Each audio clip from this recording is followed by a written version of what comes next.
Hello everyone, and thank you for choosing to spend your evening here with me. If you enjoy these stories, I'd truly appreciate your subscription, like, and comment.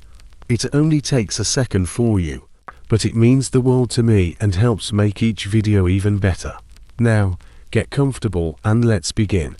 It is commonly believed that the history of South Africa begins with apartheid, that before the mid-20th century, nothing of true significance occurred at the southern tip of the continent, and then suddenly, whites-only signs appeared, Robben Island Prison and Nelson Mandela, who fixed everything. It is a beautiful narrative, but it is incorrect in almost every way. The history of this land stretches back thousands of years, and every layer from the first hunters in the Drakensberg Mountains, to the diamond pits of Kimberley, from Boer farmers in their wagons to black miners in barracks, each layer explains the next. How did it happen that one of the wealthiest countries in Africa built its order on the separation of people by skin color? Why exactly here, at the Cape where two oceans meet, did the interests of so many peoples, empires, and corporations collide? What forced millions of people to live for decades by rules they themselves considered unjust? And how did a countries standing on the brink of civil war manage to find a path to something the whole world called a miracle? This story is not only about racism and the struggle against it, it is about how land, gold, and diamonds are capable of changing the destiny of an entire continent. It is about how the fear of losing privileges turns into a state system, and how the memory of injustice shapes a nation that is still searching for itself. To understand where it all began, one must wind time far back, long before the first European sails appeared off the shores of the Cape of Good Hope. The southern tip of Africa was not an empty land. People lived here, and they lived here for a long time, at least 100,000 years. The San people, whom Europeans would later dismissively call Bushmen, were among the most ancient inhabitants of these territories. They did not build cities, erect walls, or mint coins. They lived in small groups, moving through the savannah and semi-desert, hunting with bows and poisoned arrows, and gathering roots and fruits. Their rock paintings in the Drakensberg Mountains are among the earliest works of art in the world. Red, ochre, and white figures of antelopes, people, strange creatures, half human and half animal.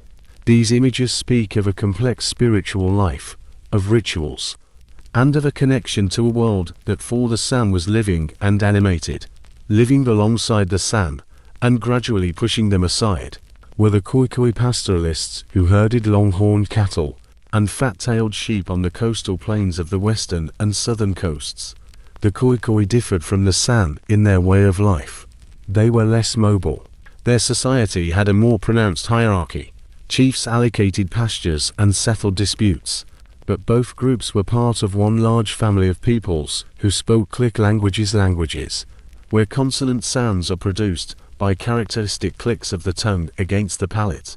These sounds, unfamiliar to the European ear, would later become one of the pretexts for colonial arrogance, and the conviction that those before them were not quite human. From the east and north, long before the Europeans, the Bantu peoples gradually penetrated the territory of present-day South Africa. They were farmers and pastoralists speaking languages from a completely different linguistic family. The Bantu migration is one of the largest demographic movements in African history. It began roughly 2,000 years ago from the region occupied today by Cameroon and Nigeria, and moved slowly, in waves, to the south and east. The Bantu peoples brought with them iron smelting technology, more productive agriculture, and different forms of social organization. By the year 1000 AD, settled Bantu societies with chiefs, cattle, granaries, and trade links already existed in the territories of the current provinces of KwaZulu-Natal, Mpumalanga, and Limpopo. It is important to understand that South Africa, long before the arrival of Europeans, was not a frozen world. Processes were underway here. Migrations, conflicts, assimilation, and trade.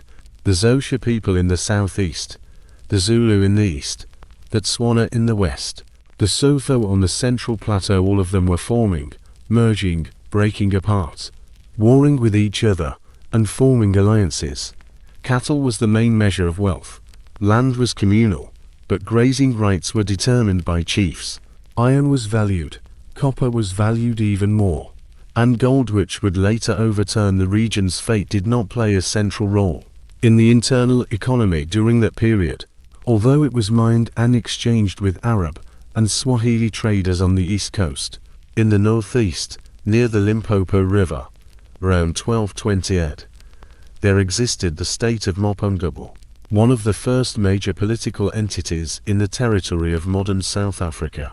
Archaeologists discovered gold jewelry there, including the famous golden rhinoceros, pottery, and traces of large-scale trade with the Indian Ocean coast.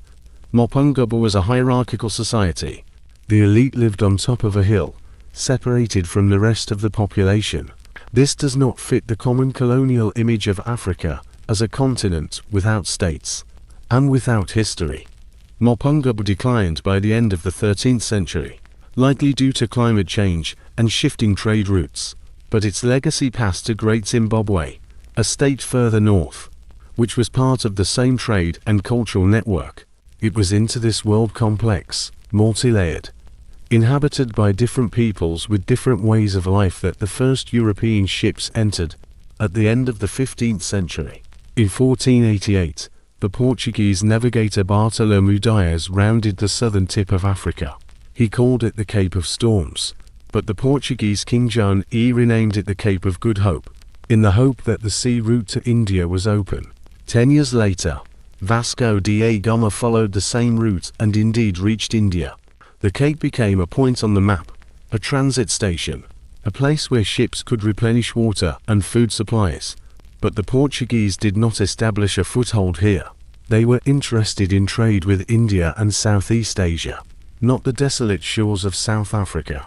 They entered the bays, sometimes traded with the Khoekhoe, sometimes conflicted with them, but did not found permanent settlements. A century and a half passed before someone decided to stay. On April 6, 1652, 3 ships of the Dutch East India Company dropped anchor in Table Bay.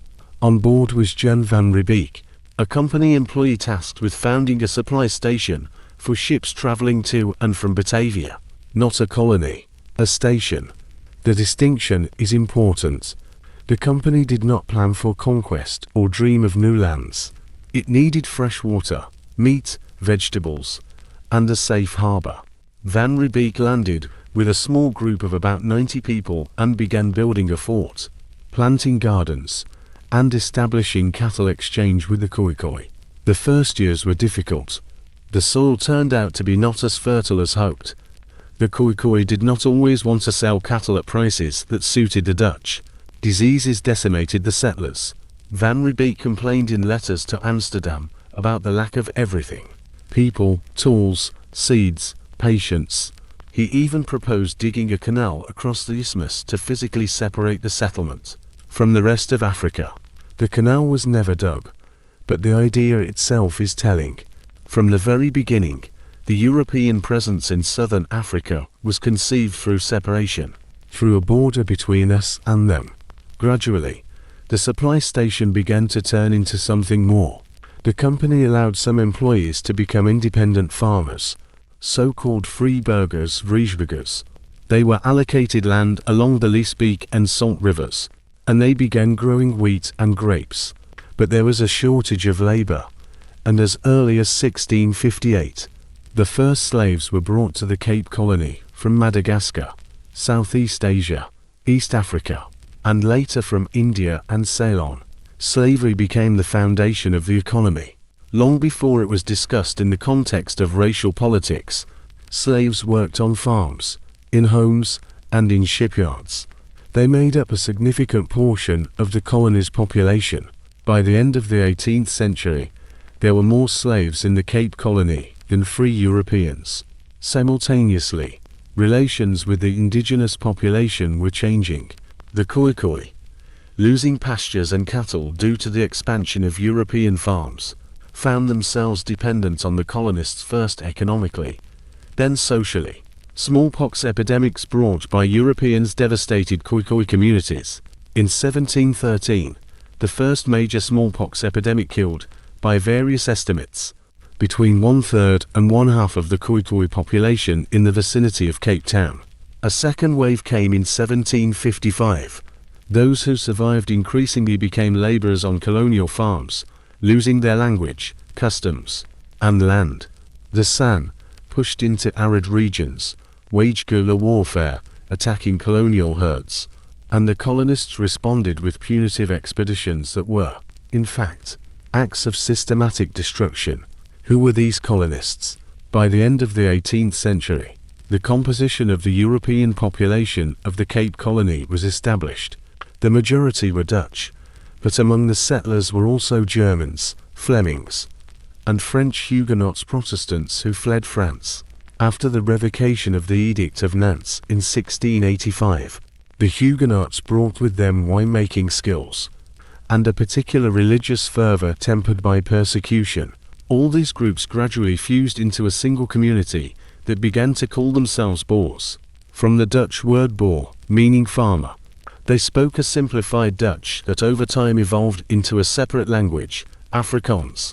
They were Calvinists, members of the Dutch Reformed Church, and their faith deeply permeated daily life. The Bible was not just a sacred book, it was a moral code, a legal handbook, and a source of historical identity. Many Boers saw themselves as a chosen people, similar to the ancient Israelites, led by God through the wilderness to a promised land. This mindset had enormous consequences. If you are the chosen one, then the land on which you live is given to you from above. Those who live nearby but do not belong to your people and your faith are not your equals.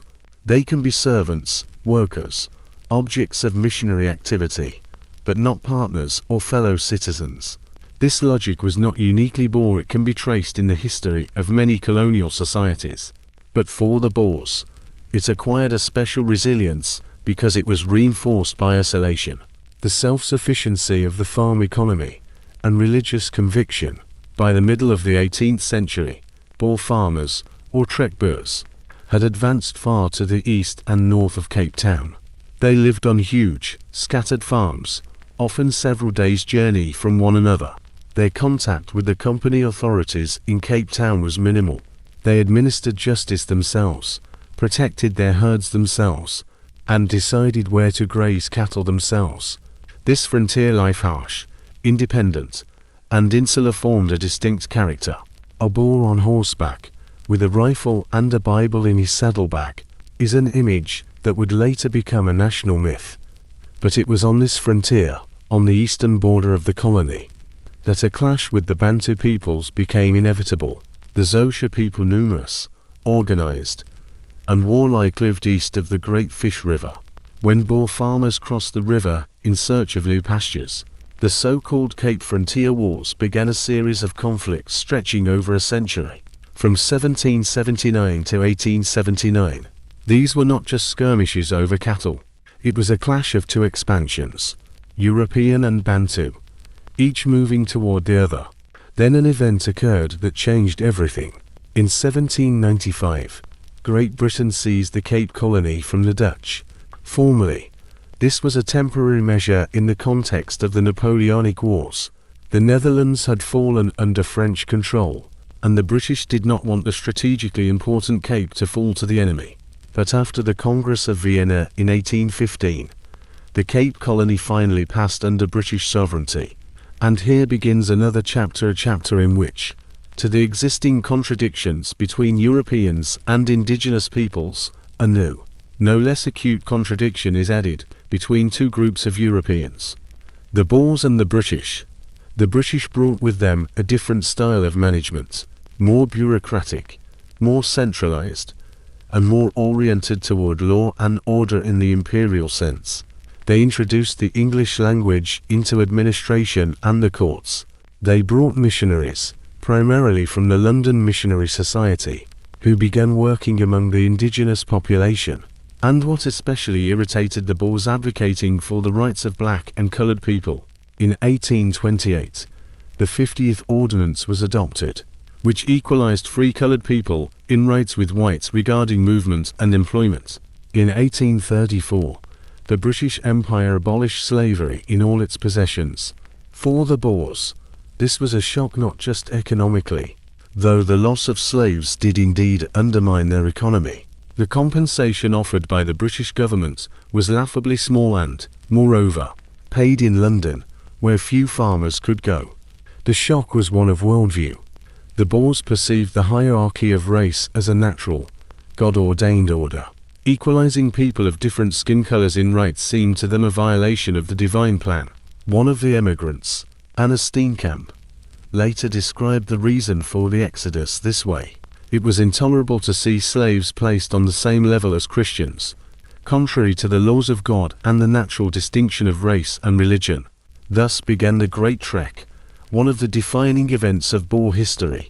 Starting in 1836, thousands of Boer families, estimated between 12,000 and 14,000 people, left the Cape Colony and moved north and east into the interior of the continent, away from British rule. They travelled in ox wagons, heavy, creaking canvas-topped carriages loaded with household goods, tools, and Bibles. Beside them walked their livestock, as well as servants and labourers, former slaves and Khoekhoe, who continued to work for the Boers. Despite their formal emancipation, the trek was not a single organised expedition, but a multitude of separate groups, each under its own leader. Potgieter led people north across the Vol Retief, moved east into Natal. Pretorius followed them. They moved through lands inhabited by Bantu peoples, and this movement was inevitably linked to violence. Here, we must mention an event that preceded the trek and, paradoxically, created the conditions for it. In the early 19th century, roughly from 1815 to 1830, a cataclysm occurred in southeastern Africa known as the Mafane, literally the crushing. Its central figure was Shoka, the Zulu chief who transformed a small clan into a powerful military state. Shoka reformed the Zulu army, introducing new close combat tactics with short spears, assegai, organizing warriors into regiments, impis, and establishing rigid discipline. Under his leadership, the Zulus subjugated or destroyed many neighboring peoples. Those fleeing Zulu expansion, in turn, attacked others, creating a chain reaction of war, migration, and destruction across Southeast Africa. As a result of the Mafane, vast territories on the Central Plateau in the current provinces of Free State, Gauteng, and Northwest were partially depopulated.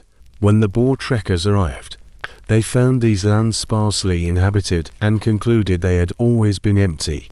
This became one of the foundational myths of Boer history, the myth of the empty land, or terra nullius.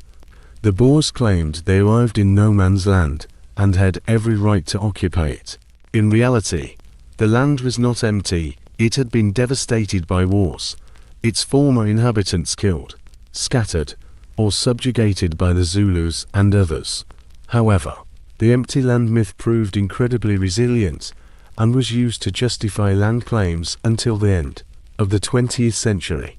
The path into Natal led the trekkers into a direct collision with the Zulus.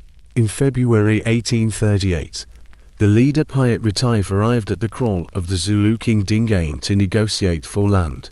Dingaan, successor to the murdered Shoka, agreed to receive the delegation. After several days of negotiations, when an agreement seemed reached, Dingaan ordered the murder of Retief and his companions, about 70 people, right inside the kraal. Zulu warriors then attacked trekker camps at the Blaauwkrans and Noordsproet rivers. Hundreds were killed, men, women, children, and several hundred of their colored servants. This event became a trauma for the Boers that defined their attitude toward the black population. For generations to come, the response came on December 16th of the same year. A detachment of about 470 Boers under the command of Andries Pretorius took a defensive position on the banks of the Nkum River, forming a circle of wagons. Before the battle, the Boers made a vow to God. If he granted them victory, they and their descendants would commemorate the day as a day of thanksgiving. In the morning, the Zulu army, estimated between 10,000 and 15,000 warriors, attacked the camp. The battle lasted several hours. The Boers had rifles and cannons, the Zulus had spears and shields. The outcome was decided by technological advantage. About 3,000 Zulus died. The river ran red with blood, giving it the name Blood River. On the Boer side, by their own accounts, not a single person died, though some were wounded. The Battle of Blood River became the central event of Boer national mythology. December 16th turned into a sacred day, the day of the vow, confirming in the eyes of the Boers their status as a chosen people. God had kept his promise, they must keep theirs. This religious, insular, self-confirming logic became one of the pillars of the future apartheid ideology. After the victory over the Zulus, the Boers founded the Republic of Natalia with its capital at Pietermaritzburg, but their independence did not last long. The British, unwilling to tolerate an independent Boer state on the strategically important Indian Ocean coast, annexed Natal in 1843. Most Boers moved again, crossing the Drakensberg back to the Central Plateau. There they founded two republics. The South African Republic, also known as the Transvaal, north of the Vaal River, and the Orange Free States between the Vaal and Orange Rivers. Both were eventually recognized by Britain. The Transvaal by the Sand River Convention of 1852, and the Orange Free State by the Bloemfontein Convention of 1854. These republics were poor, agrarian, and sparsely populated. Their constitutions explicitly proclaimed racial inequality. Only white men had the right to vote, to own land, and to citizenship. The black population was viewed as subordinate, even though their labor was the foundation of the entire economy. The Boers lived as they were accustomed, on large farms with families, cattle, laborers, and church on Sundays. They did not seek modernization, industrialization, or ties to the outside world. They wanted to be left alone. But the world was not going to leave them alone. In 1867, a 15-year-old boy named Erasmus Jacobs found a shiny stone on the banks of the Orange River, near the town of Hopetown. The stone turned out to be a diamond weighing 21.4 carats. It was named Eureka. 2 years later, in 1869, a Griqua shepherd found another stone, an incredible 83.5 carat diamond named the Star of South Africa. The news circled the globe. The diamond rush began. Thousands of people poured into the area where the Vaal and Orange Rivers meet. English, Boers, Black Africans, and adventurers from all over the world. Initially, diamonds were mined in riverbeds, but soon pipes were discovered, vertical geological formations, filled with kimberlite rock containing diamonds. The most famous was on the farm of the De Beer brothers. There, the city of Kimberley grew dusty, chaotic, and loud. By 1871, 50,000 people lived in Kimberley, making it the second largest city in South Africa after Cape Town. Diamonds changed everything. Before their discovery, South Africa was a periphery, a remote corner of the British Empire, of little economic interest. Now it became a source of incredible wealth. But wealth, as it often does, bred conflict. The territory where the diamonds were found was disputed. It was claimed by the Orange Free State, the Transvaal, and local Griqua and Tahaping chiefs. Britain solved the issue simply. It annexed the diamond fields in 1871, creating the colony of Griqualand West. The Boers were outraged but could do nothing. In Kimberley, a system began to form that would later spread across all of South Africa.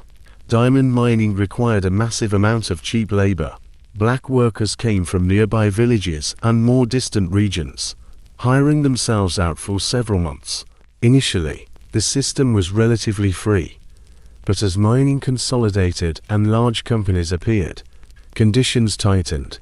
Workers were housed in compounds, closed dormitories surrounded by high walls, which they could not leave for the duration of their contracts. The official explanation was the prevention of diamond theft. Workers were searched, stripped, and subjected to humiliating procedures. The compound became the prototype for the future townships and hostels of the apartheid era, an institution for controlling black labor. The key figure of the diamond era was Cecil John Rhodes, a man whose name is inextricably linked to the history of South Africa. and whose personality causes perhaps more controversy than any other in the region. Rhodes arrived in South Africa in 1870 as a 17-year-old youth, sent from England for his health due to lung problems. He ended up in Kimberley and began buying up small diamond plots. Step by step, through bribery, pressure, and strategic cunning, he consolidated the scattered mines. In 1888, his company, De Beers Consolidated Mines, established a virtual monopoly on diamond mining in Kimberley and soon on the world market. Rhodes became one of the wealthiest men in the world. But Rhodes was not just a businessman, he was an imperialist with a grandiose vision. He believed in the superiority of the Anglo-Saxon race and felt it was Britain's duty to spread its civilization over as much of the globe as possible. His dream was a continuous strip of British territory from Cape to Cairo, linked by railway and telegraph. He became Prime Minister of the Cape Colony in 1890 and used his power and wealth to advance these plans. Rhodesia, a vast territory north of the Transvaal, was named after him. Rhodes also played a key role in shaping racial legislation. In 1894, as Prime Minister, he passed the Glen Grey Act, a law that restricted the land rights of the black population in the eastern districts of the colony, creating a system of individual rather than communal land ownership with very small plots, and introducing a labor tax that effectively forced Africans to seek employment with whites. Rhodes openly stated, "The intent of the law is to make the black man work, to accustom them to labor discipline, to civilization." The Glen Grey Act became one of the predecessors of future apartheid legislation.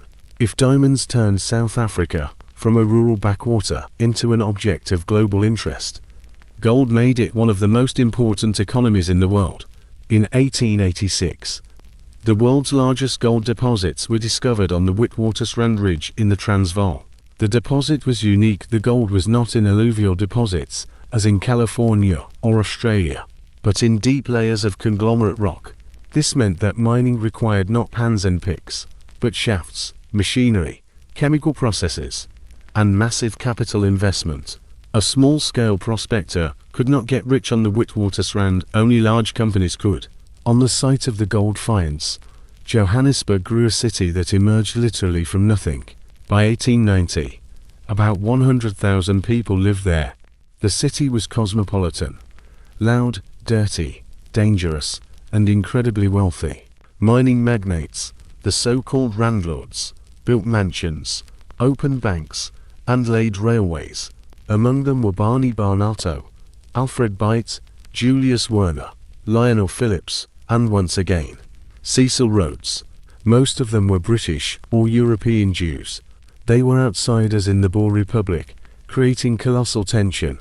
The president of the Transvaal, Paul Kruger Stout, bearded, and an unyielding Boer of the old school, watched the proceedings with anxiety and dislike.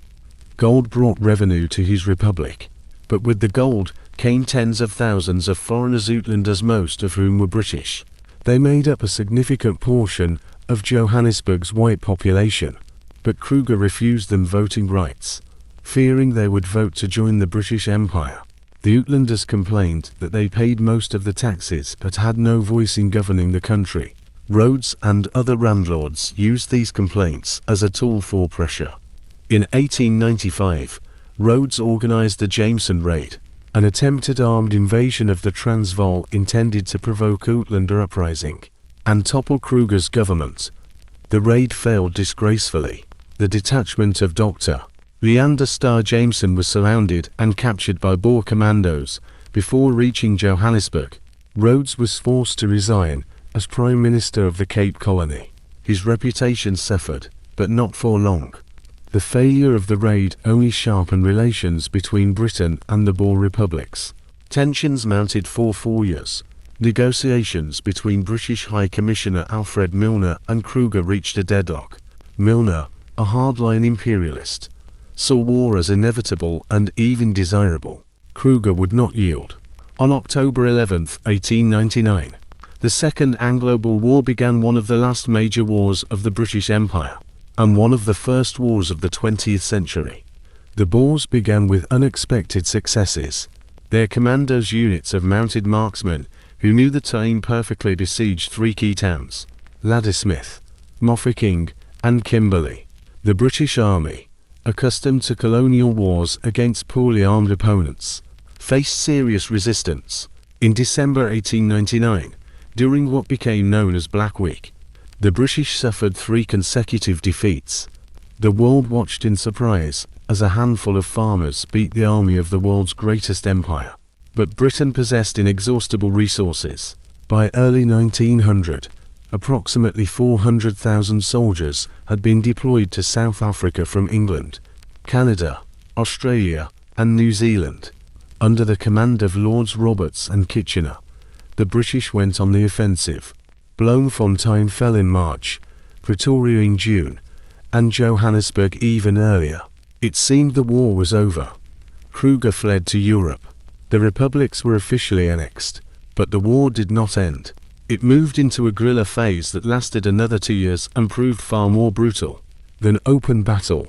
Boer generals like De Wet, De La Rey, and the young Jan Smuts waged a mobile war, attacking communications, blowing up railways, and slipping away from pursuit. They knew every hill, every ford, and every farm. Kitchener responded with scorched earth tactics. British troops systematically destroyed Boer farms, burned houses, slaughtered livestock, and poisoned wells. Women and children, left homeless, were gathered into specially created concentration camps, a term that in modern language is usually associated with Nazi death camps, but which first appeared here in the context of the Anglo-Boer War. Conditions in the camps were horrifying: overcrowding, unsanitary conditions, and a lack of food and medicine. Around 26,000 to 28,000 Boers died from diseases, primarily measles and typhoid. The majority of them were children. This was a catastrophe whose scale became known to the world, thanks to British activist Emily Hobhouse, whose report caused a scandal in London. However, there is a fact mentioned much less frequently. Parallel to the Boer camps, there were camps for the black population, even more overcrowded and even worse supplied. According to modern estimates, approximately 20,000 Africans died in them. Their suffering remained invisible for a long time, both to the British public and to Boer national memory. The war ended on May 31, 1902, with the signing of the Treaty of Vereeniging. The Boer republics ceased to exist and became British colonies. Yet the terms of peace were unexpectedly lenient for the defeated.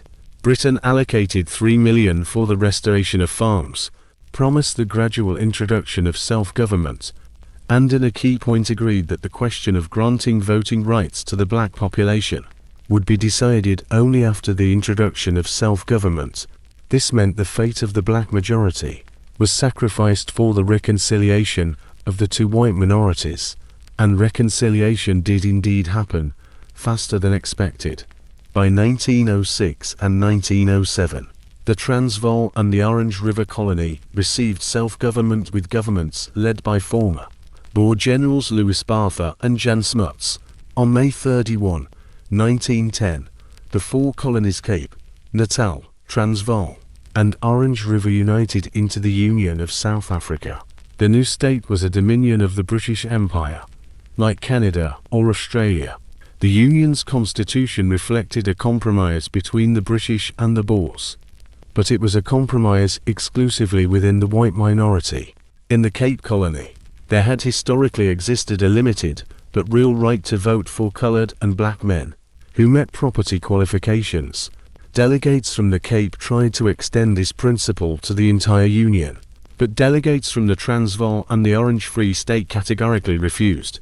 Ultimately, each province kept its previous system, but in practice, the harsher norms of the northern provinces dominated. The black majority, over 60% of the population, was effectively excluded from the political life of the new state. What did Africans feel at that moment? They were not silent observers. Even before the formation of the Union, black intellectuals, priests, and journalists warned of the consequences. In January 1912, less than 2 years after the Union's creation, The South African Native National Congress was founded in Bloemfontein, an organization later known as the African National Congress Inc. Its founders included lawyer Pixley Koesi, journalist Sol Plaatje, and priest John Dube. They were educated men, multilingual, familiar with European culture and legal traditions. They did not call for revolution, they asked specifically through petitions, delegations, and appeals for equal rights within the existing system. Their pleas were ignored. In 1913, the Natives Land Act was passed, becoming one of the most destructive legislative acts in South African history. The law allocated only about 7% of the country's territory to the black population, which made up roughly 2/3 of the total population. The remaining 93% was reserved for whites. Black people were forbidden from buying or renting land outside the designated reserves. The consequences were immediate and devastating. Thousands of African families living on white-owned farms as tenants or sharecroppers were evicted. Sol Plaatje, witnessing these evictions, wrote the book Native Life in South Africa, describing how families with children, elderly people, and cattle wandered the roads with neither shelter nor destination.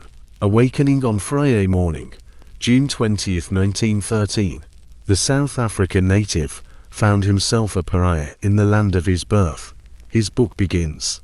The 1913 Land Act was not just an act of expropriation, it created an economic logic that functioned for decades. Dispossessed of their land, Africans were forced to seek work in cities and mines, providing the white economy with cheap labor. The reserves poor, overcrowded, and unable to feed their populations became labor reservoirs. A person was born in a reserve, went to work in a city or mine, worked for months or years in barracks, sent money to their family, and then returned. His family remained in the reserve.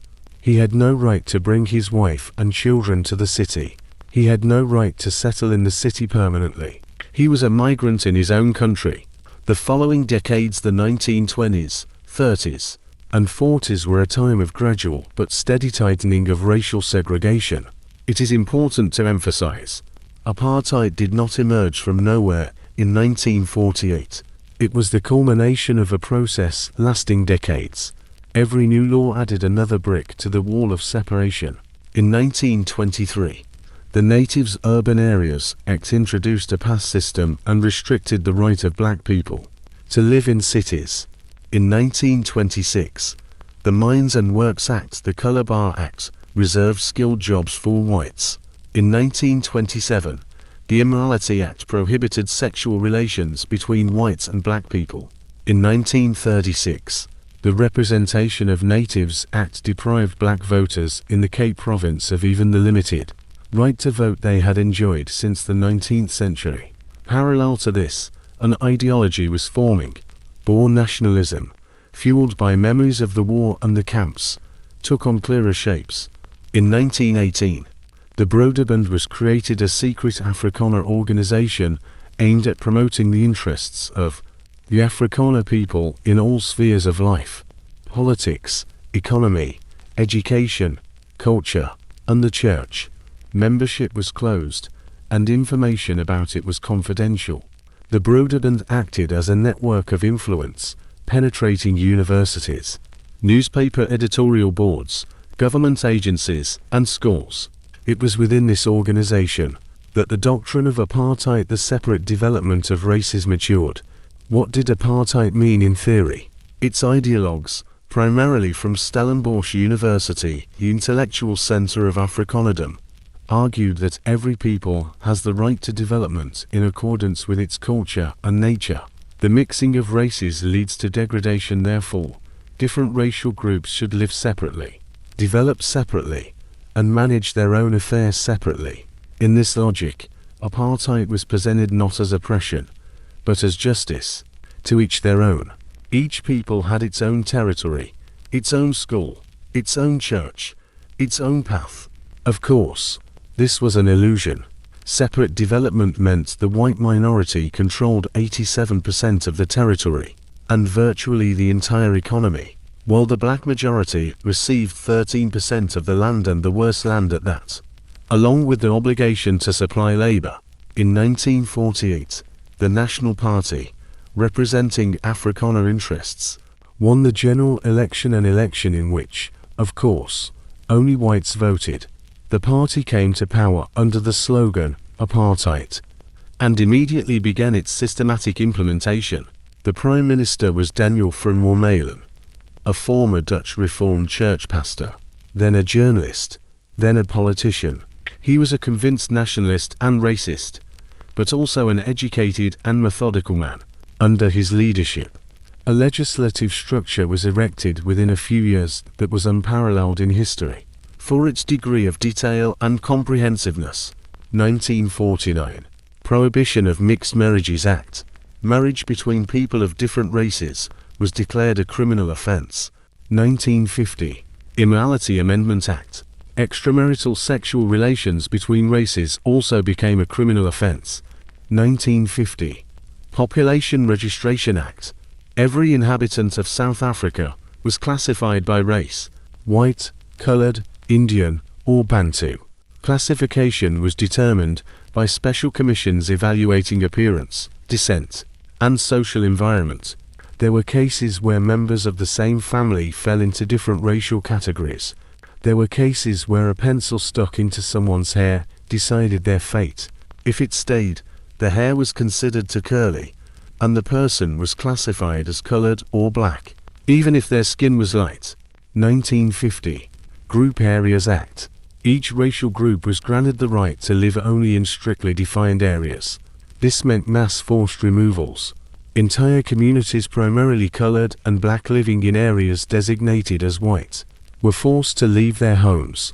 The most famous cases were the destruction of Sophiatown in Johannesburg and District 6 in Cape Town. Sophiatown was a unique place, one of the few areas where black people could own property.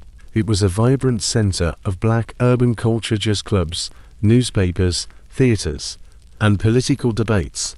In 1955, the government began its demolition and moved the residents to Soweto, a featureless township in southwest Johannesburg. In place of Sophiatown, a white suburb was built, named with blatant cynicism or a total lack of self-awareness, Triumph. District 6 in Cape Town met a similar fate. It was a district where coloreds, blacks, Indians, Malays, and whites lived side by side, a colorful, noisy, multilingual community with mosques and churches on the same street, the smell of spices, and the sound of jazz from open windows. In 1966, the area was declared white. By the mid-70s, more than 60,000 people had been evicted, and the houses demolished. For many years, a void remained in their place, a wasteland in the center of the city, a silent witness to what had been lost. Beyond housing, apartheid regulated literally everything.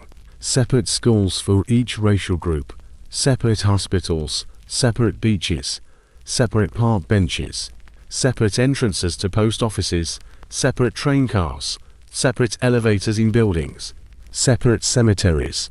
The entire public world was mapped with invisible but insurmountable lines. Signs reading "Slegs blanks, whites only," and "Nai blanks, non-whites," became the visual embodiment of the system.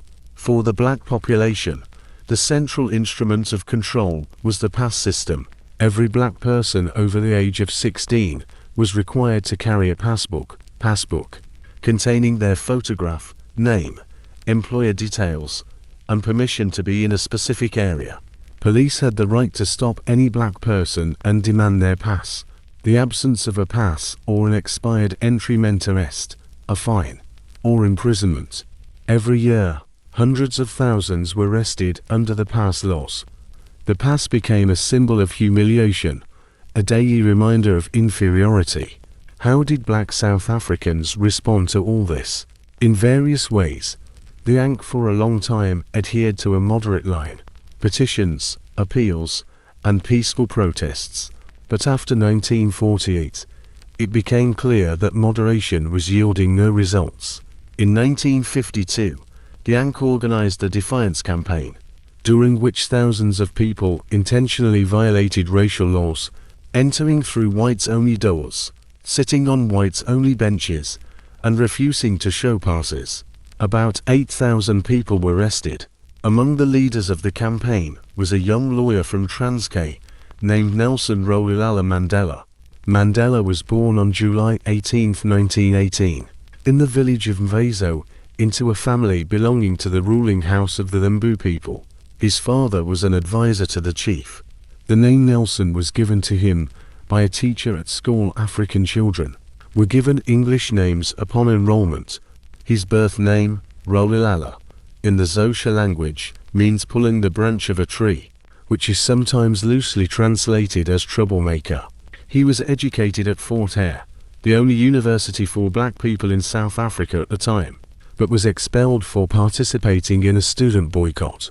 He moved to Johannesburg, worked as a mine guard, then as a clerk in a law firm. While completing his legal education, he joined the ANC and quickly rose into its leadership. Mandela in those years was not the calm, almost saintly elder the world knows today.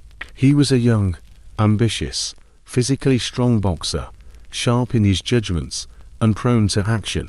He led the ANC Youth League and insisted on more radical methods of struggle. In 1955, the ANC, together with other organizations, the South African Indian Congress, the Congress of Colored People, the Congress of Democrats, and the South African Congress of Trade Unions, held the Congress of the People in Kliptown, a working-class suburb of Johannesburg. 3,000 delegates adopted the Freedom Charter, a document proclaiming that South Africa belongs to all who live in it, black and white.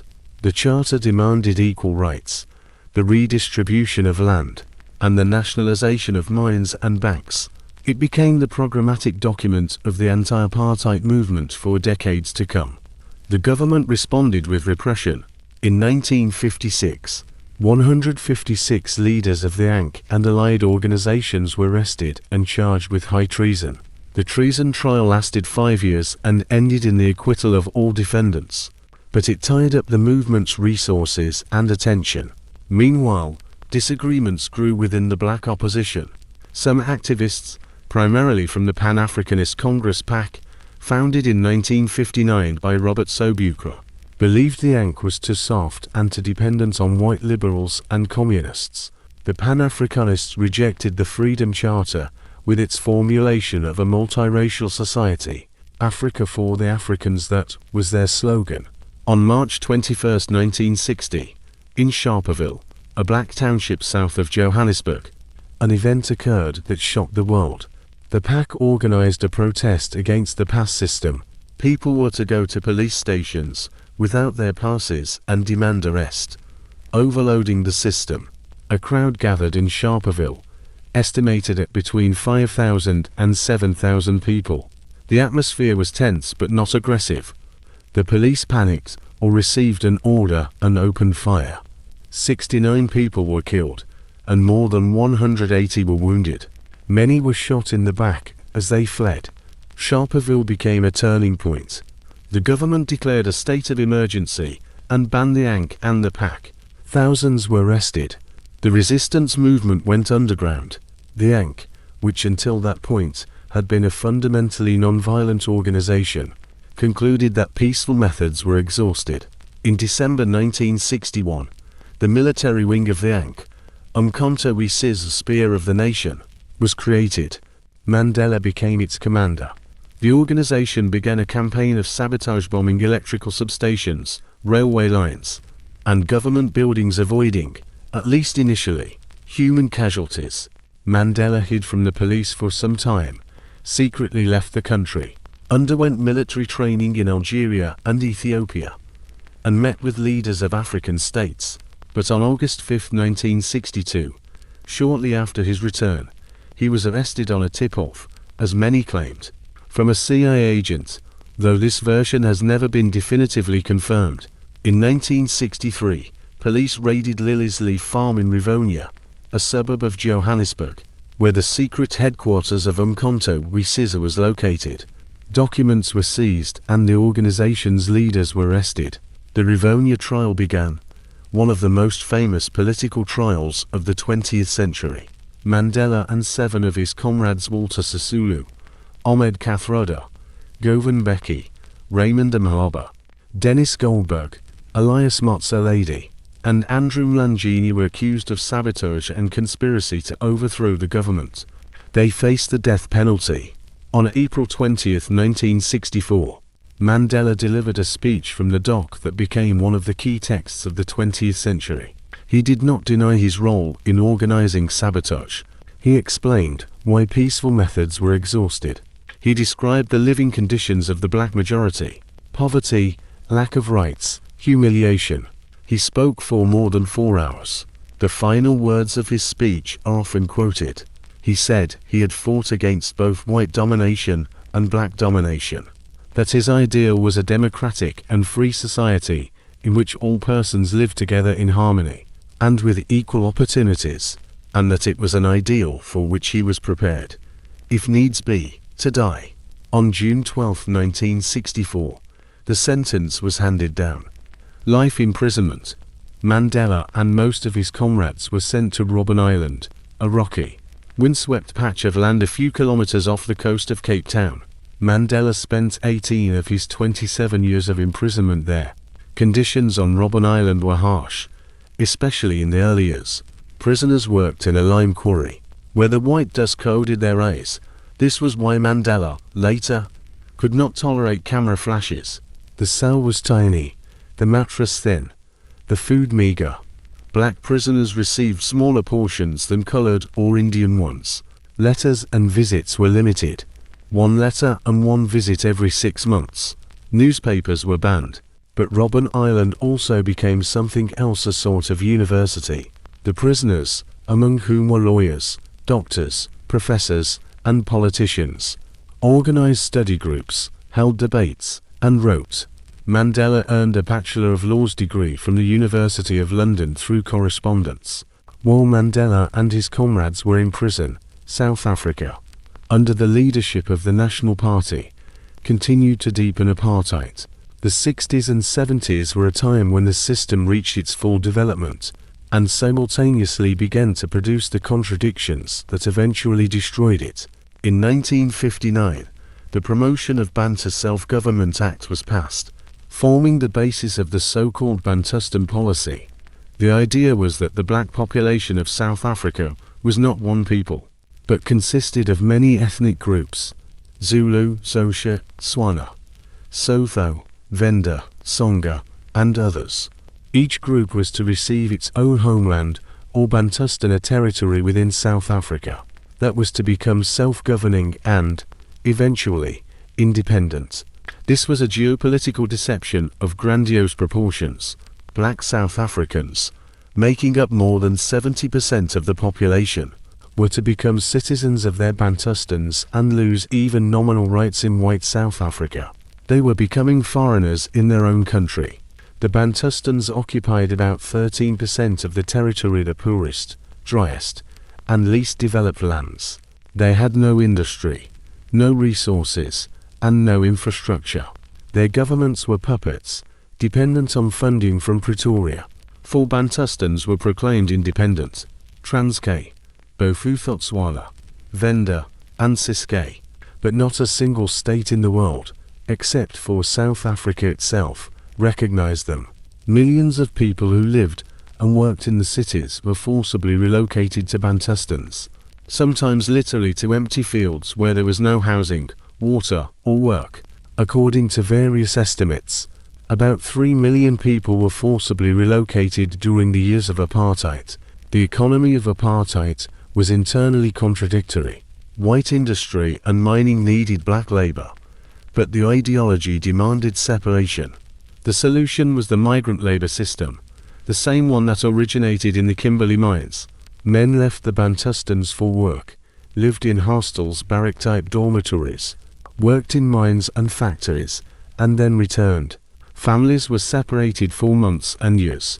The social fabric of communities was destroyed. Alcoholism, violence, and sexually transmitted diseases were direct consequences of the system. Gold mining remained the backbone of the economy. South Africa produced more than half of the world's gold. The deep mines of the Witwatersrand went kilometers underground.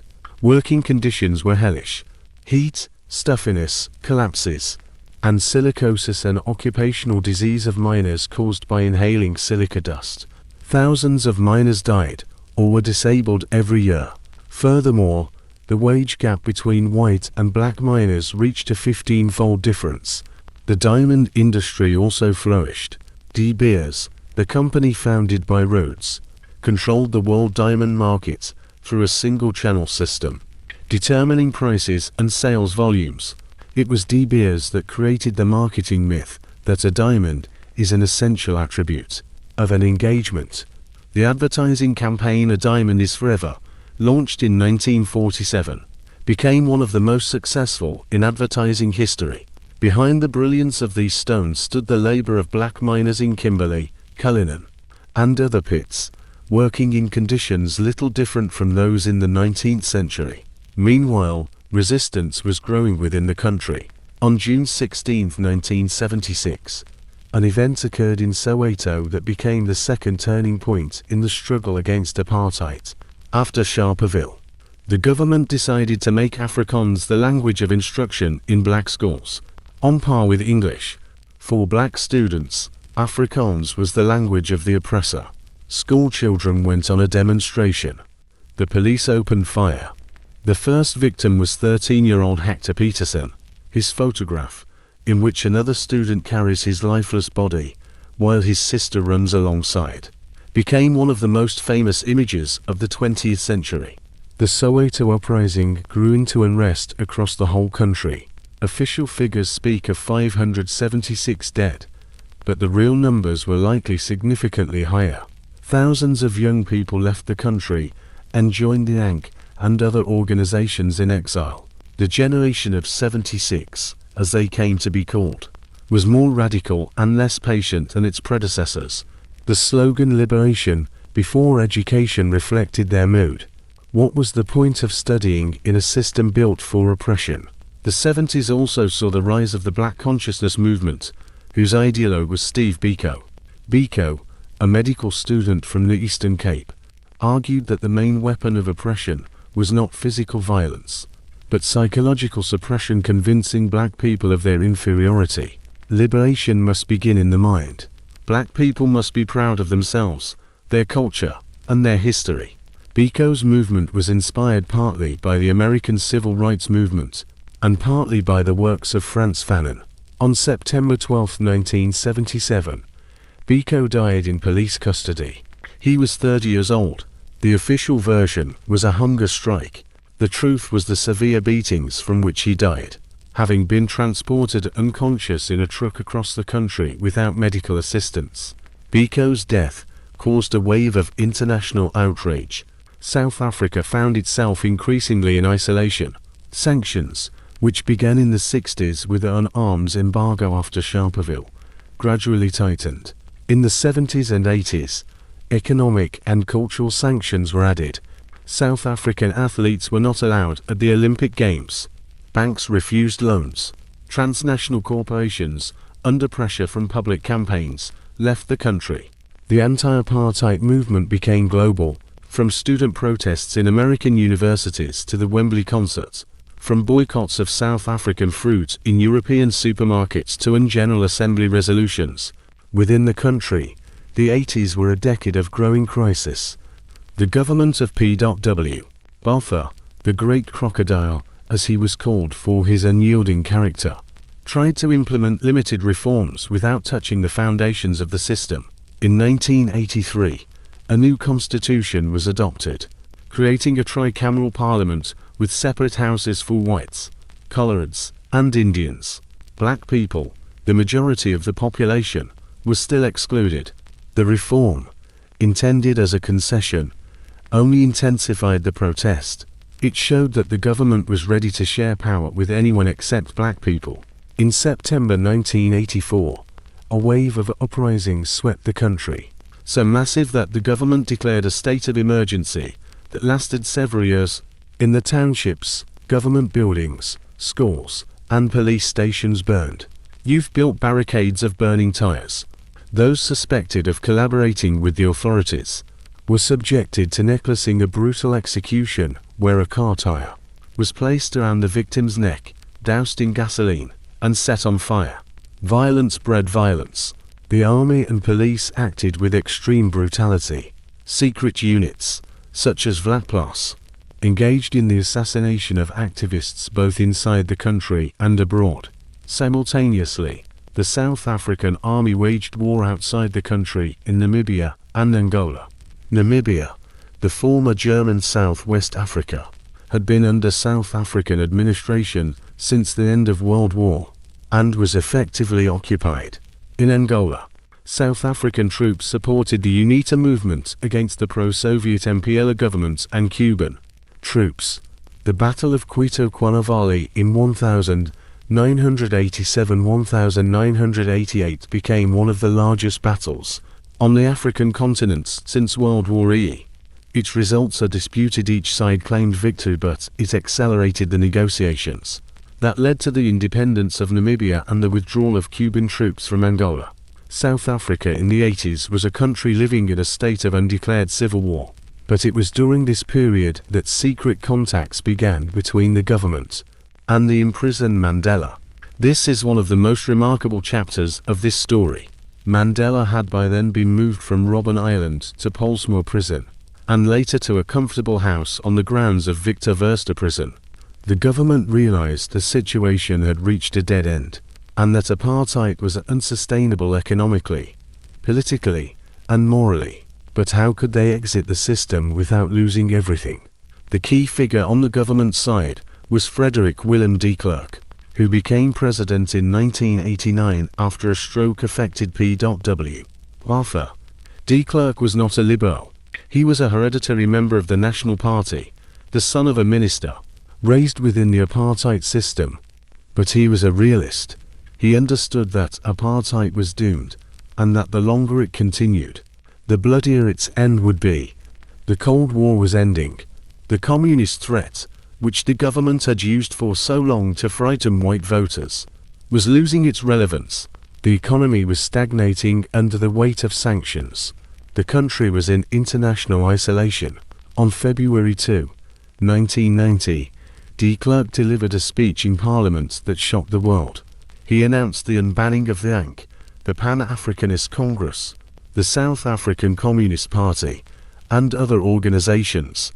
He announced the upcoming release of Nelson Mandela. He announced the start of negotiations for a new constitution. 9 days later, on February 11, 1990, Mandela walked out of the gates of Victor Verster prison, holding the hand of his wife, Winnie. He was 71 years old. He had spent 27 years and 6 months in incarceration. The world stood still before their television sets.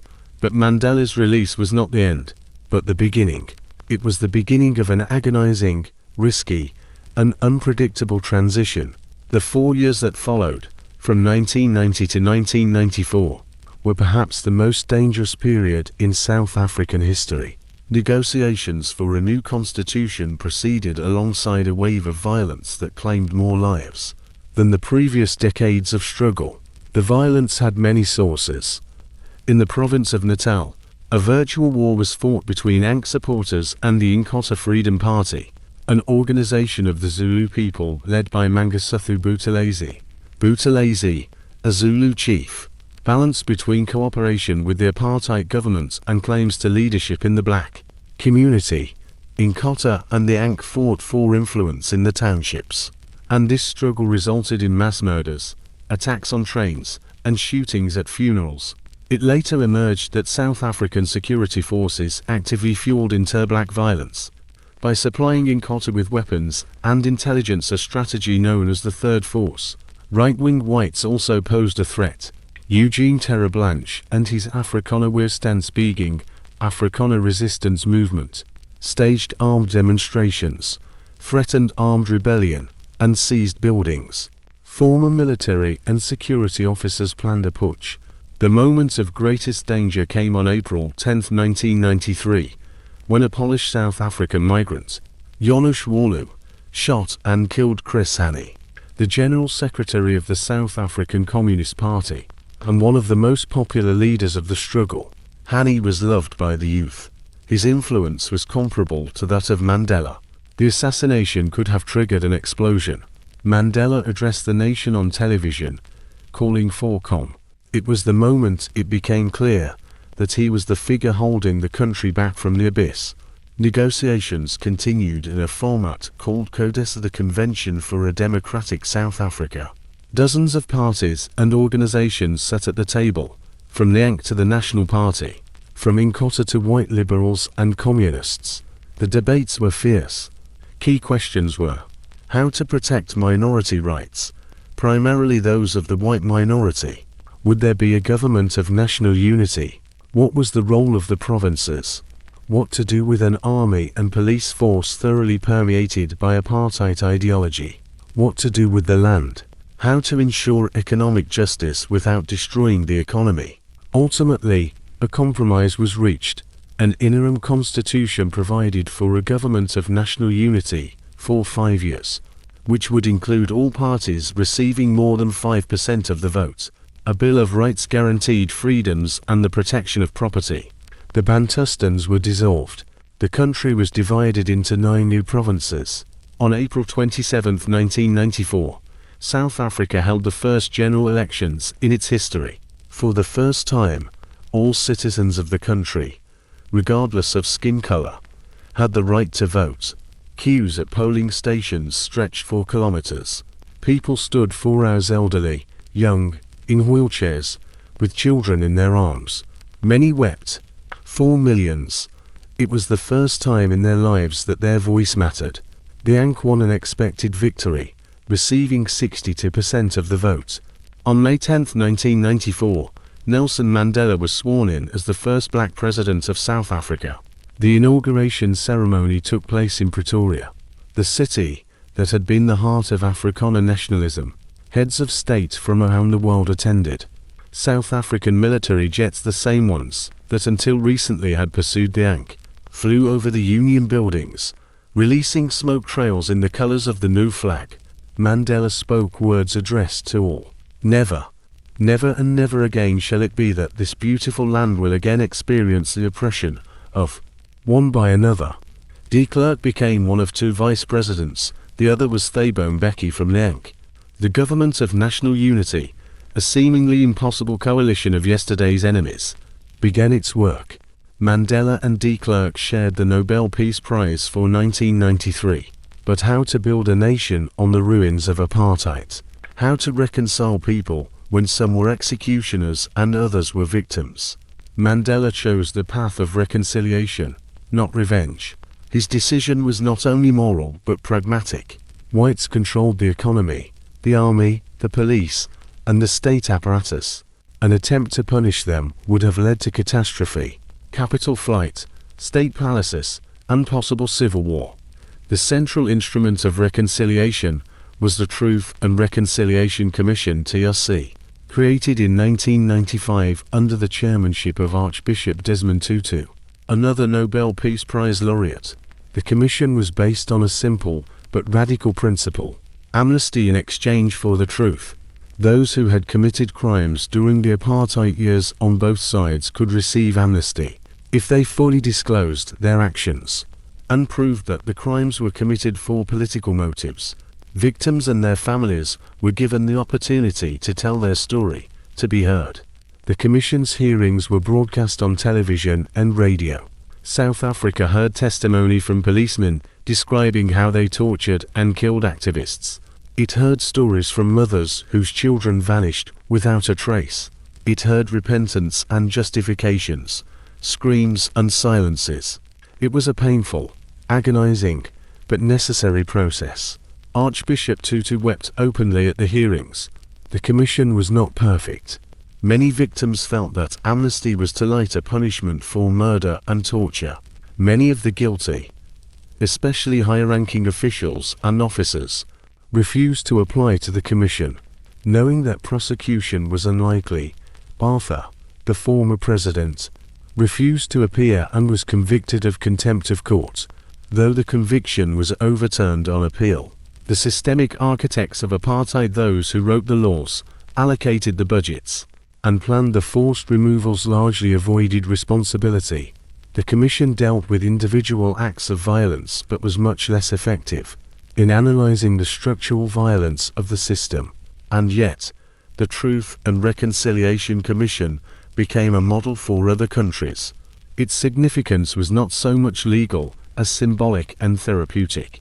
It showed that the truth, even a terrible one, is better than silence, that acknowledging suffering is already a form of justice, and that a nation can look into its past without being destroyed. Mandela used his presidential term a single term, as he refused to run for a second to build a new South African state. A permanent constitution was adopted in 1996, which many jurists consider one of the most progressive in the world. It enshrined an extensive list of rights, not only civil and political, but also socio-economic. The right to housing, healthcare, education, and social security. The Constitutional Court was given real power and became one of the most respected institutions in the country. South Africa gained 11 official languages: English, Afrikaans, Zulu, Xhosa, Tswana, Sotho, Songa, Swati, Venda, Ndebele, and Northern Sotho.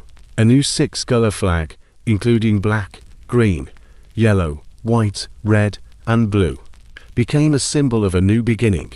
The old Afrikaner anthem, The Call of South Africa, was combined with the anti-apartheid anthem Nkosi Sikelel Afrika, God Bless Africa, into a single national anthem performed in 5 languages.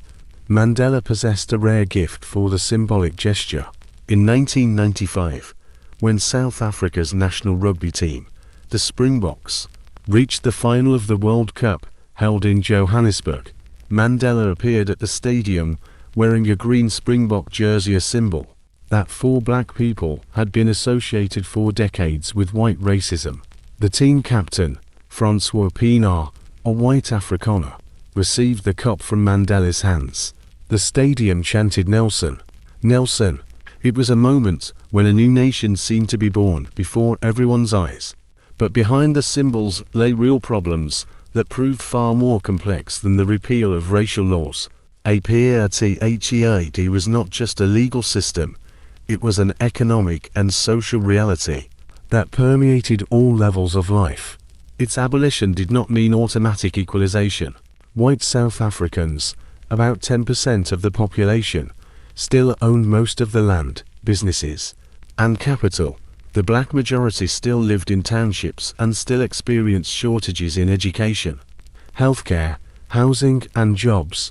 Mandela's successor, Thabo Mbeki, who became president in 1999, was a completely different person, an intellectual and technocrat, the son of struggle veteran Govan Mbeki. He grew up in exile and possessed neither Mandela's charisma nor his intuitive understanding of symbols.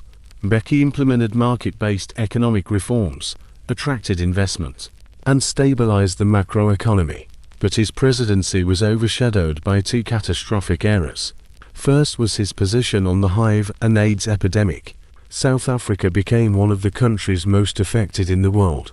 By the early 2000s, almost 1 in 5 adults was HIV positive. Mbeki, influenced by marginal theories denying the link between HIV and AIDS, for a long time blocked the distribution of antiretroviral drugs. According to researchers at Harvard University, this policy led to more than 300,000 preventable deaths. It was a tragedy of a scale difficult to comprehend. The second problem was growing corruption. The ANC, once a resistance movement, became a ruling party with unchecked power.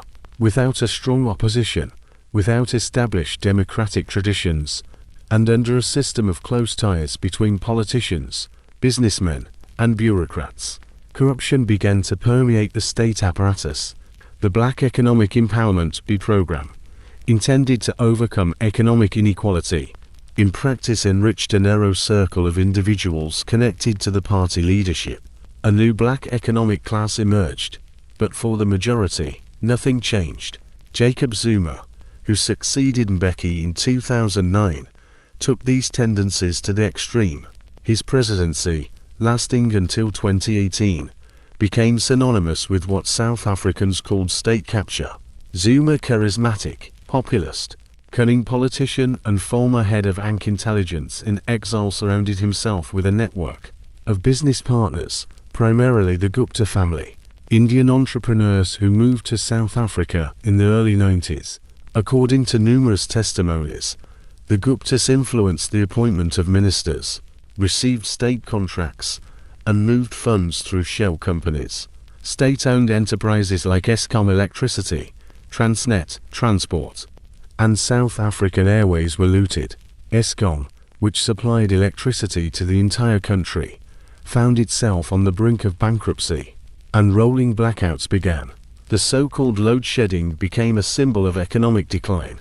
Zuma was eventually forced to resign in 2018 under pressure from his own party. He was succeeded by Cyril Ramaphosa, a former trade union leader, one of the architects of the constitutional negotiations, and a successful businessman. Ramaphosa promised a new dawn, a fight against corruption, and an economic revival. But Zuma's legacy proved heavier than expected. State institutions were weakened, trust was undermined, the economy stagnated. And then came the pandemic. In 2020, COVID-19 hit South Africa with particular severity, a country with high levels of HIV, tuberculosis, and diabetes proved extremely vulnerable. Lockdowns dealt a blow to an already weak economy. Unemployment, which was already at a catastrophic level, exceeded 30%, one of the highest in the world. Among the youth, unemployment reached 60%. In July 2021, the arrest of Zuma, finally convicted of contempt of court, triggered a wave of unrest and looting in the provinces of KwaZulu-Natal and Gauteng. In just a few days, hundreds of shops and shopping centers were ransacked, factories were burned, and more than 300 people died. It was the most extensive violence the country had seen since the transition to democracy.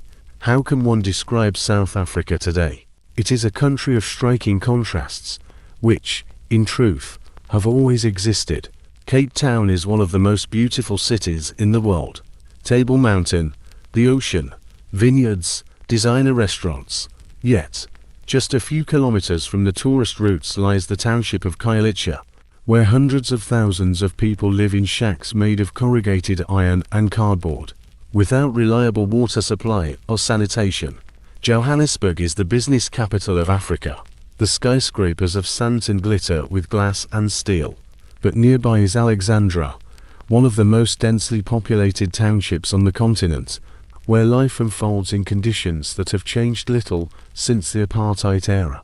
Inequality in South Africa is among the highest in the world. The Gini coefficient, which measures the gap between the rich and the poor, consistently stays above 0.6. This inequality still bears a racial tint. White South Africans, on average, earn several times more than black South Africans. However, a class dimension has been added to the racial one. The black middle class has grown, and black millionaires and billionaires have emerged, while the vast majority of the black population continues to live in poverty. The land question remains one of the most painful issues. The promised redistribution of land is moving extremely slowly. Farming enterprises are still mostly owned by whites. Crime is another shadow hanging over the country. The murder rate in South Africa is one of the highest in the world, with over 20,000 cases per year. Violence against women has reached epidemic proportions. Robberies, carjackings, and burglaries are a daily reality. Wealthy neighborhoods are surrounded by electric fences. Private security companies are one of the largest sectors of the economy. This violence is rooted in poverty, unemployment, and the destruction of social ties, all the legacy that apartheid left behind, and that democracy has not yet been able to overcome. The energy crisis exacerbates all other problems. Eskom, the state energy monopoly, has suffered 4 years from corruption, incompetent management, and insufficient investment in infrastructure. Rolling blackouts for several hours a day have become the norm. For business, this is a catastrophe. It is impossible to work when electricity disappears for 6, 8, or 10 hours a day. For the poor, it is even worse. No light, no way to cook, no refrigerator, no heating. And yet, it would be wrong to see in South African history only a chain of suffering and failure. Over 30 years of democracy, The country has achieved a great deal.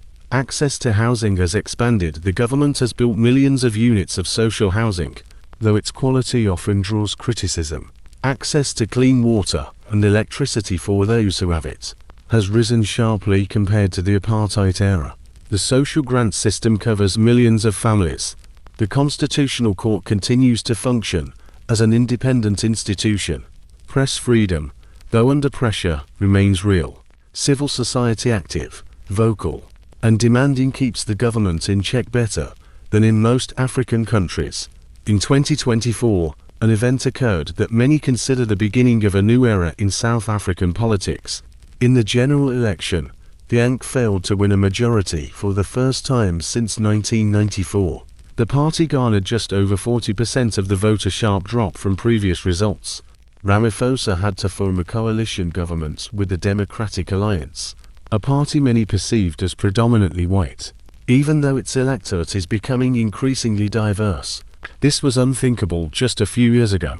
The Liberation Party and the party critics called the heir to the apartheid opposition together at the helm. But that is exactly how democracy works. It forces negotiation. South Africa has become a global player. Despite its internal problems, it is a member of BRICS, the G20, and the African Union. Its constitutional experience is studied by lawyers worldwide. Its music, from the jazz of Hugh Masekela and Miriam Makeba to modern Amapiano, resonates on every continent. Its literature, from Nadine Gordimer and J.M. Coatsy to Nobel laureates Stu Shapiro and Trevor Noah, speaks to the world about things that go far beyond the borders of a single country. It is worth pausing for a moment to think about how this history has been reinterpreted over time. Apartheid today is perceived as an unequivocal evil, and justly so. But for decades, it was perceived differently, at least by a significant portion of the Western world. Western countries, the USA, Great Britain, France long supported or at least tolerated the apartheid regime, seeing it as a bastion of anti-communism in Africa. Ronald Reagan and Margaret Thatcher opposed sanctions. Israel maintained close military and nuclear ties with South Africa. International corporations, from Shell to Barclays, extracted profits from cheap labor for decades. When these same countries and companies began to celebrate the miracle of the South African transition after 1990, a legitimate question arose: where were you before? Mandela became a global icon, perhaps the last undisputed moral authority of the century. His image as a wise, forgiving elder became part of world mythology. But the real Mandela was more complex. He was a politician, a strategist, a man capable of compromises that not all his comrades approved of. His decision not to redistribute economic power to leave the mines, banks, and corporations in the hands of their previous owners was pragmatic, but its consequences are still felt today. Critics from the left argue that Mandela betrayed the revolution by trading political freedom for economic dependence. Critics from the right believe he was naive, allowing corruption to corrode the new state. The truth, as usual, is more complex than any formula. And what became of the Boers, of those who built apartheid? The Afrikaners went through their own transformation. Many left the country for Australia, New Zealand, Canada, and the OK. Those who remained adapted to the new reality in different ways. Some, especially the urban middle class, integrated into the new South Africa, accepted the changes, and found their place. Others, especially farmers in the rural hinterland, feel besieged, forgotten, and voiceless. Violence against white farmers, the so-called plasmod farm murders, has become a painful topic that some use to stoke racial fears, while others consider it part of the general crime problem. The town of Orania, a small self-governed Afrikaner settlement in the Northern Cape where only whites live, and only Afrikaans is spoken, exists as a relic, an attempt to preserve what was lost, or an escape from what has become reality. The Afrikaans language, once the language of power, the police, and the courts, is undergoing its own evolution. It is no longer just the language of apartheid. It is spoken not only by white Afrikaners, but by millions of coloured South Africans, descendants of slaves, Khoekhoe, and Malays for whom Afrikaans is their mother tongue. Poets, rappers, and playwrights work in Afrikaans, creating a culture that does not fit into the old frameworks. Gold mining, the backbone of the economy for decades, is gradually giving way to other industries. The Witwatersrand mines are being exhausted. Extraction is becoming deeper, more expensive, and more dangerous. South Africa long ago ceased to be the world's largest producer of gold. It has been overtaken by China and Australia, but the country remains a vital source of platinum, chromium, manganese, and vanadium. Mining still accounts for a significant share of exports and employment. De Beers has lost its monopoly on the global diamond market. New players have appeared. Russia's Orosa, and Canadian and Australian companies.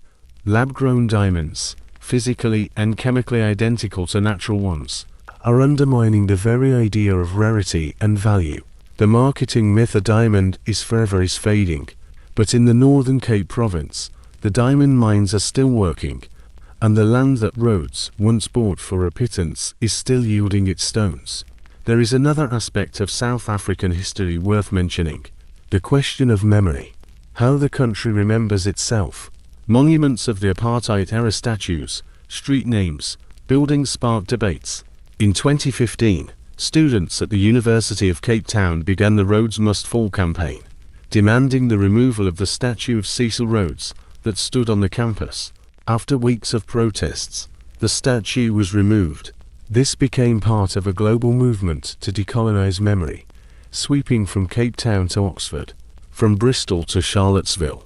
But what to put in place of the removed monuments? The Apartheid Museum in Johannesburg, Constitution Hill, a former prison that became a museum and the seat of the Constitutional Court, the Mandela House Museum in Soweto, the District 6 Museum in Cape Town. All these places try to preserve memory, without turning it into a fossil. They show the past not to incite hatred, but to understand how it was possible, why it happened, and how to ensure it never happens again. December 16th, the Day of Reconciliation, remains a public holiday, but its meaning has changed. For the Boers, it was the Day of the Vow, a memory of the Blood River. For Black South Africans, it was the founding day of Umkhonto we Sizwe. In the new South Africa, it was renamed the Day of Reconciliation, an attempt to unite two opposite meanings into one day. Does it work? Not always, but the attempt itself speaks volumes. South African society today is experiencing what some sociologists call Rainbow Nation fatigue. The metaphor of the Rainbow Nation, introduced by Desmond Tutu, implied that differences racial, cultural, linguistic could be turned into a source of beauty and strength, like the colors of a rainbow. But 3 decades later, many feel the rainbow has faded. Racial tensions have not disappeared, they have taken new forms.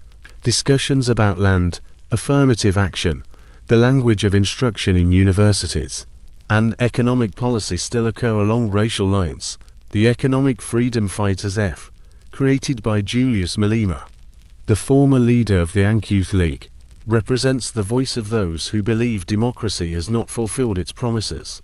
Malema advocates for the nationalization of mines, the expropriation of land without compensation, and the radical redistribution of wealth.